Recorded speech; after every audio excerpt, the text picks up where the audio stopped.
बिस्मिल्लाहिर्रहमानिर्रहीम। अस्सलामुअलैकुम वरहमतुल्लाहि वबरकातुहू। गुर्बत और तंगदस्ती का यकीनी ख़ात्मा।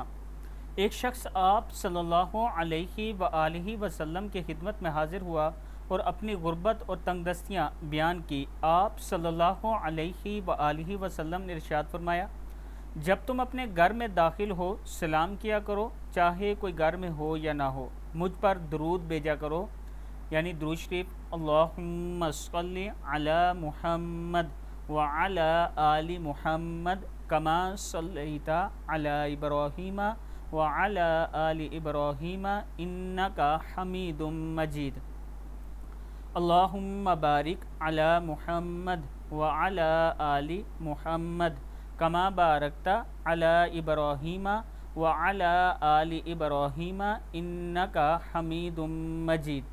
उसके बाद सूरह इखलास। बिस्मिल्लाहिर्रहमानिर्रहीम।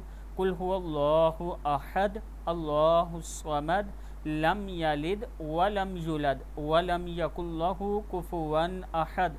इस शख्स ने अमल किया तो अल्लाह ताला ने इसकी रोज़ी में इतनी बरकत अता की कि ना सिर्फ इसके पड़ोसी बल्कि इसके रिश्तेदार भी फैज़याब हुए। यानी अल्लाह ताला ने उसके रिज़्क़ में इतनी बरकत और इतनी वुसअत अता कर दी कि वह अपने पड़ोसियों को भी देने लगा और उसके रिश्तेदार भी उससे फैज़ लेने लगे। अल्लाह ताला हम सबको भी इस पर अमल करने की तौफ़ीक दे।